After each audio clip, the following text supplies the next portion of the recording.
How's it going, Inspirators? Welcome back. Um, got a special treat for you. Today, we are going to finish up with top 10 success secrets shared to me by Dr. Dyer. Um, he was my mentor at Hay House. If you have not got a chance to watch part one of the video, please go back and check that out. A lot of the behind the scenes stuff, how I met Dr. Dyer, and just memories and good times. So I think you will like that. On today's part two of two, we are going to finish up the top 10 success secrets. Once again, these are things that he picked up along the way, precepts and principles that he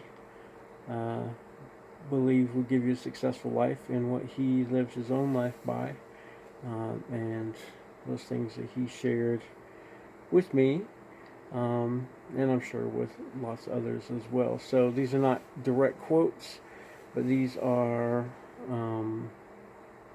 things that he picked up from other authors and folks throughout the ages of his study of world religions and philosophies. So, with no further ado, if you have not already, if you could hit the subscribe button, hit the little bell icon so you can get notified of new videos, and if you like this video, like it, and if you love this video, share it with a friend.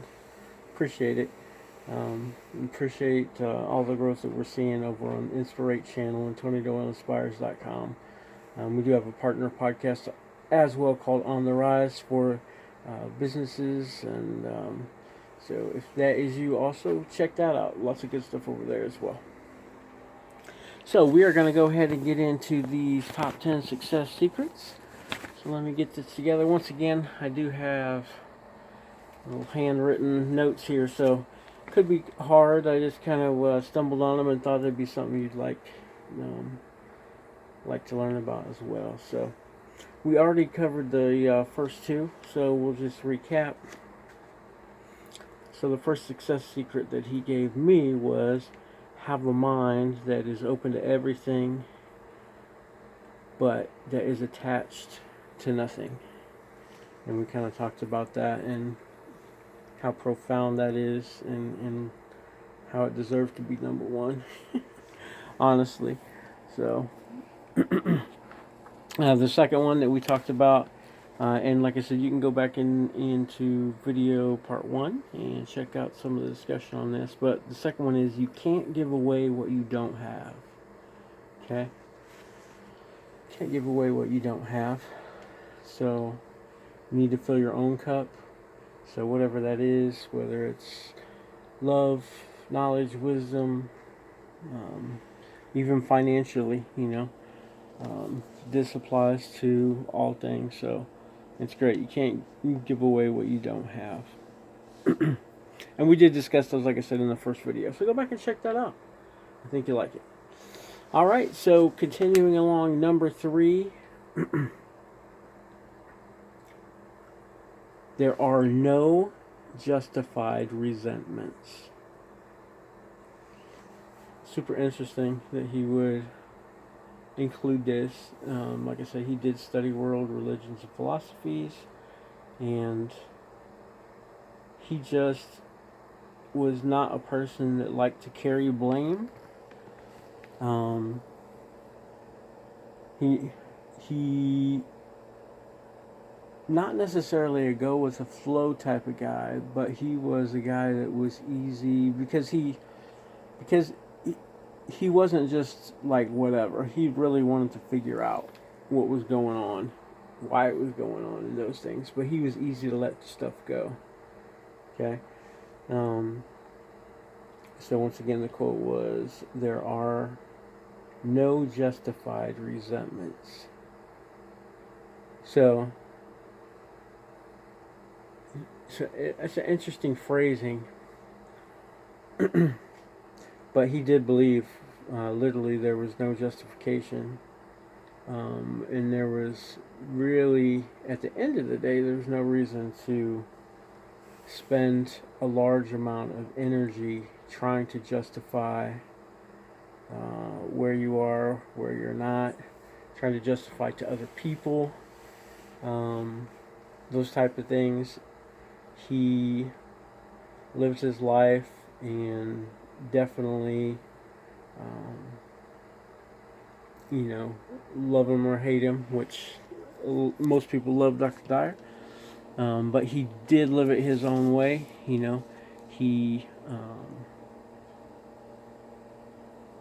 he was a great man, honestly. But he didn't really care what other people thought. Um, he was very agreeable, but at the same time, he was easy.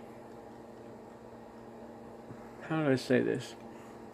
He would talk you into his position, or he would very quickly let you know that it didn't bother him, and he would just move on and keep going. And it really didn't bother him. He didn't cower for opinion, nothing like that. So that was the third one he shared with me, and I think that's it's really great too. Like, I want to go back and spend even more time like looking at those. 5 simple words. No, there are no justified resentments. So,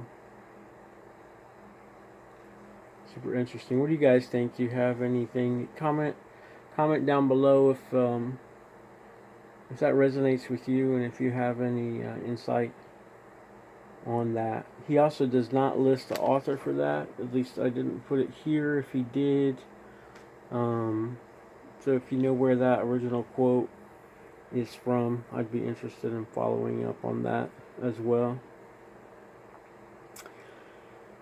The fourth one I have written down here actually has come to be a pretty famous quote from him, and it is, "Don't die with your music still in you." Don't die with your music still in you. And this kind of really sums up his philosophy for living every moment. Didn't believe in waiting for holidays, waiting for Fridays, waiting to tell people how he felt about them or what he was feeling. And he really believed in living life to the fullest, at every moment possible, knowing that every knowing that life is not promised to anyone. He definitely, by the time that I was working with him, he was definitely thinking about his legacy and death, and those types of things that you think about when you start getting older anyway, normally. So, and then, like I said on the other video, it wasn't long, only about 10 months after I started work with him in a mentoring capacity, till he had gotten sick and focused all his, started focusing all his energy on his own personal health and beating cancer, which he eventually did. So, so that's definitely a good one as well. Don't die with your music still in you. You know what I mean? Identify those passions, those dreams. Go for it. You know what I mean? Go for it. So, build a life you don't need a vacation from. So good stuff. It's just reminiscing on it. I can still feel the things. I can smell the smells. When I'm thinking back. It's an interesting video, bringing up lots of stuff here. Even the paper this is written on brings back some great memories. So, yeah. All right. Well, that was number 4. I mean, to get choked up there, didn't think I would. So, number 5, the number 5 success secret that Dr. Dyer shared with me while I was mentoring with him here about 6 years ago, is 7 years ago almost, is this quote: "Embrace the silence between the notes of life." Embrace the silence between the notes of life. For those of you who don't know, Dr. Dyer is huge into music. He loves music. His daughter's a professional musician now. You know, his whole family, they love music, and definitely grew up on that. So it's interesting that he would pick this as one of his top 10 phrases, precepts, and principles that he picked up over his lifetime. Is to embrace the silence between the notes of life. So it's definitely got a music connotation there, but he's talking about in between the highlights. You know, we've all got big events, big things that happen, but the silence in between there is kind of where we give it meaning. You know what I mean? So same thing with like writers, and if you are into music, as I am, we do talk about that. We talk about the rests having as much or more meaning than the individual notes. And if you read music, you know that we actually notate how long the rests are as well. So it makes a big difference. And in poetry, hip hop music, those type of things, like rests really emphasize the other part, and they are as important. In fact, some of the, I know in the music industry, I toured with Jay-Z for about 2 years, and he is known for what's called the pregnant pause, and that is where he has an exaggerated rest that really brings focus to the words because of how long it is. Like, it's almost like, what happened to him? You know what I mean? Like, you listen up. So it's interesting, and Dr. Dyer would share that as well. Embrace the silence between the notes of life. And of course, in the silence, that's when, that's when we're actually able to receive, right? So just in the manifestation process, or even, prayer in general, you know what I mean? If we send out requests and things to the universe or God or source energy, in those quiet moments, that's where we receive back, So it may even be affirmations, You could maybe really be trying to get the input of your inner self, your higher being, and you may ask yourself a question, and the power is not necessarily in the question as much as it is in quieting your minds and being able to receive the answer, right? Abraham calls that allowing. So once again, we set our own point of attraction. Once we send that energy out through an emotion, then we wait for it to come back. So super interesting. Like I said, Dr. Dyer included this. I think it's very poetically stated as well, and I think it deserves to be in the top 5. That's a great one. Embrace the silence between the notes of life. What do you think? You guys have some insights on that one as well? All right. So, number 6 that I have written down here is give up your old story if you want to live a new one. You've got to give up your old story if you want to live a new one. So, kind of similar to one of the earlier ones, he was big on Actually, all of these, they definitely have common threads and themes. Um, Once again, you know, if you want to live a new story and a new life, and not be defined by the old self and the old story, you got to give that up. Okay, so you can't stay 100% in your comfort zone and hold on to this and be reaching and stretching and growing, right? So, and I would say that's, he's the epitome of that.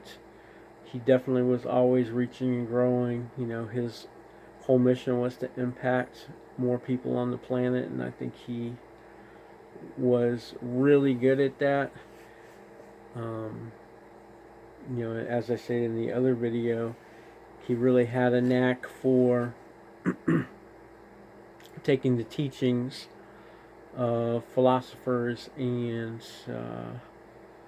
theologians and writers throughout the ages and really condensing that down and being able to communicate that effectively for the masses.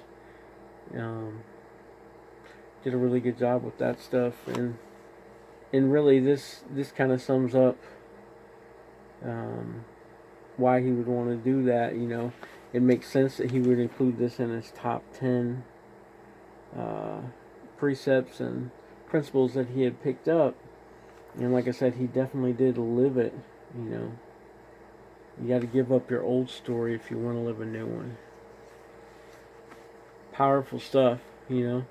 How many of us are tied to old stories, whether good or bad?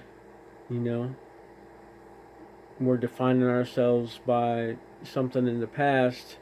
We say we're wanting some other things, some further version of what we currently are, but yet we're not willing to give up the current version or the one that we created previously because it's comfortable, it's easy, it's known. So maybe it's not even comfortable. We may be, we may be in lack and financially poor or whatever, but yeah, it's comfortable. We know it. We don't have to be scared of what might happen. Sometimes we live in fear instead of possibility. So I love that one. Once again, you've got to give up your old story if you want to live a new life. That's great. So, all right, so that was number, let's see, that looks like that was number 6 there in my little handwritten notes. You see those? It's kind of hard to it's like little scribbles that I made 6-7 years ago. Trying to share with you some of these things, so bear with me just a little bit. It's even harder to read here towards the bottom. Well, this is so number 7. He quotes Albert Einstein, and I'm sure this might be on one of your top 10 quotes as well. I know it always has been for me. Certainly makes sense. And this is, you can't solve a problem with the same mind that created it. You can't solve a problem with the same mind that created it, right? So, tell me how this hits you guys, and if this is also one of your favorite quotes. Albert Einstein right here, and it's totally true. So, once again, we do create our own reality, good and the bad. We create the problems, and the thing is, the solutions don't come in that same closed-minded state of lack where we created those problems and issues. So once again, there's several ways that we can get to the solution. We can try to use our own creative faculties here and kind of ponder it out and stretch it out. Pretty hard to do, because once again we have a tendency to be closed-minded and try to defend our own ideas, and makes it hard when we when we actually create the problem to come up with the solution, when we're still in that, maybe not negative state, but we're definitely in that, whatever state we created it in, the solution is not available to us there, if that makes sense. Think of it like a jar. If the problem is the jar and we're trying to get a lid, we're never going to get a lid that fits that problem, because we have to expand. It has to be bigger, right? It has to sit over. So we have to be able to, ready, willing, and able to stretch ourselves out in our own mindset, and that may mean asking our higher being, our higher self, and God, source energy, to give us some inspiration, right? That's what inspiration is all about, you know.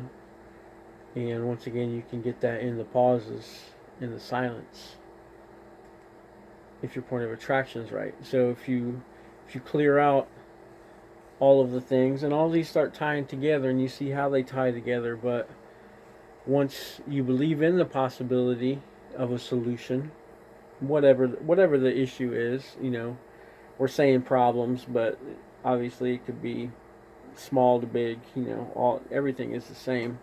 We only the size of it is only created in our own mind as well. It's all perception, but definitely interesting. I appreciate this list. I love. I'm getting even more insights as I'm going through it as to how all these things tie together, and definitely seeing how he lived these, and how it definitely informed him, and how he liked and tried to live his life. So, yeah, great quote. You know, I've always liked this quote, but I get even more insight when I tie it to the rest of the 10 principles here that Dr. Dyer shared. You know, can't solve a problem with the same mind that created it. Super interesting. I love that. It's a great one. So that was number 7 here. Let's see, number 8.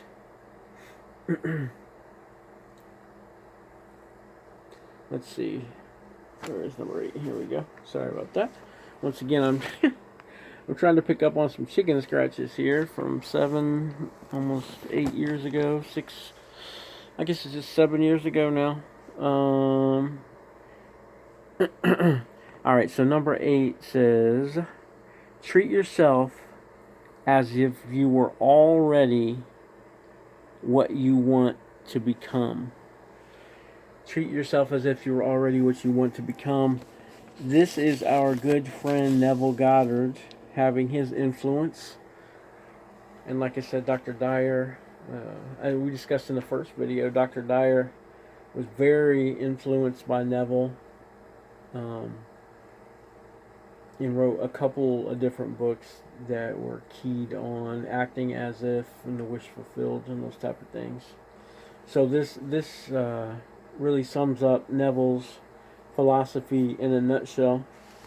And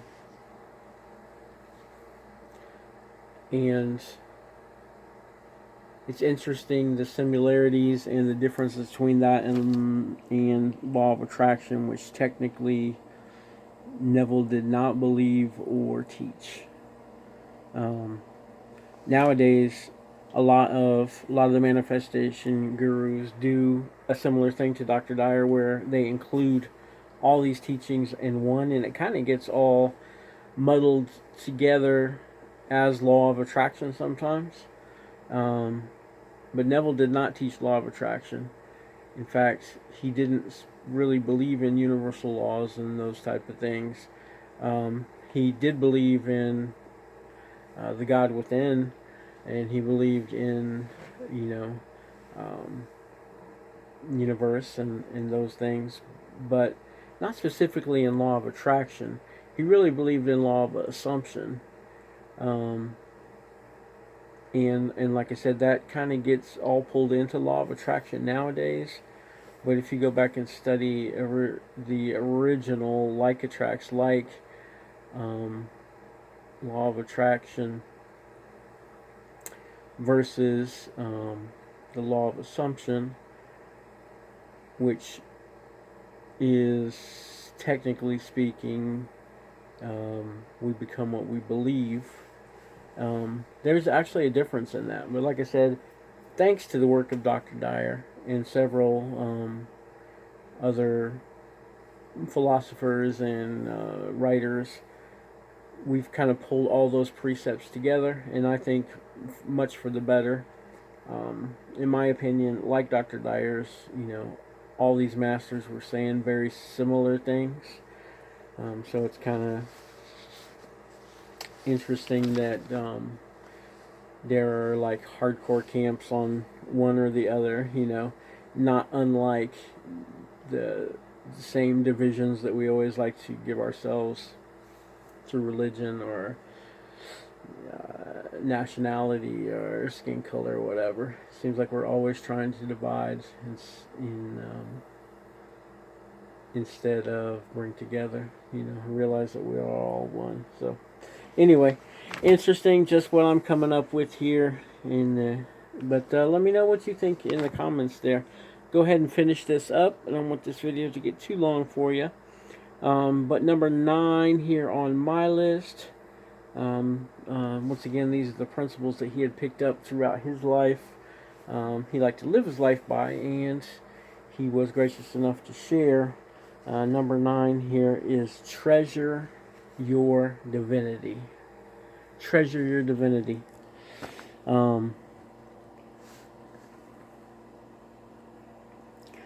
As I like, we were talking about, Dr. Dyer very much enjoyed the pursuit. He was a seeker, but he had very much an understanding of his own, godliness, his own divinity, and that was one of the biggest things, and he actually walked a really fine line, because he did always teach that God was within us, but he knew he was talking to the masses, especially in the States, and it's a time when he was teaching very heavily Christian, and he walked that line, as did other teachers, even Neville himself, Reverend Ike, those type of teachers. And at that time period, they kind of walked the line of, organized religion at the same time as introducing some of these new thoughts and, universal type of,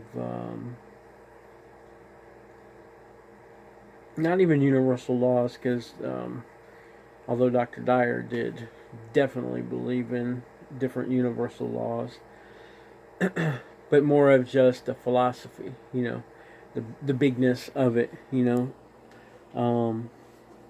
as opposed to some people who were,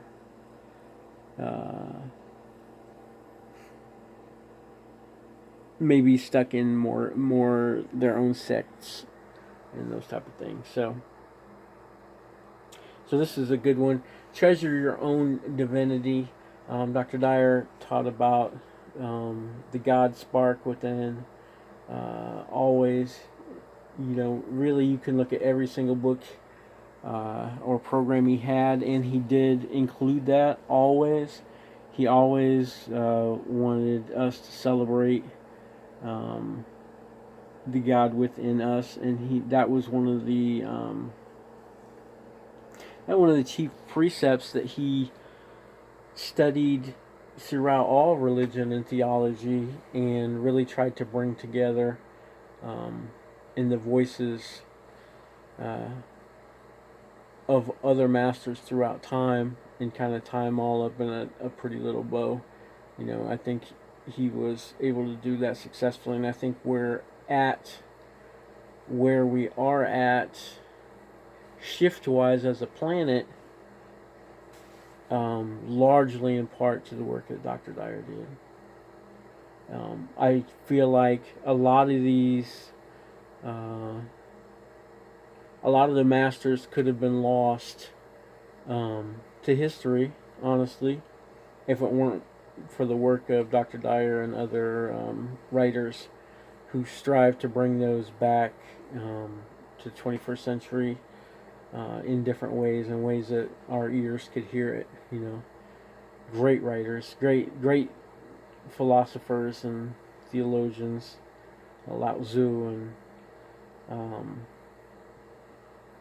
just so many, across so many different religions and spectrums. So, really good stuff. Once again, I do want to recommend that you check out Dr. Dyer. If you haven't heard of him, or even if you've heard of him some and you don't understand his greatness, he has lots of books. He has lots of programs. He has movies. I love his movie called The Shift. You can check that out through Hay House. All of his stuff is available still, widely distributed, but definitely check it out. And if nothing else, hopefully this video will get you reinterested, or maybe more interested in checking out Dr. Dyer.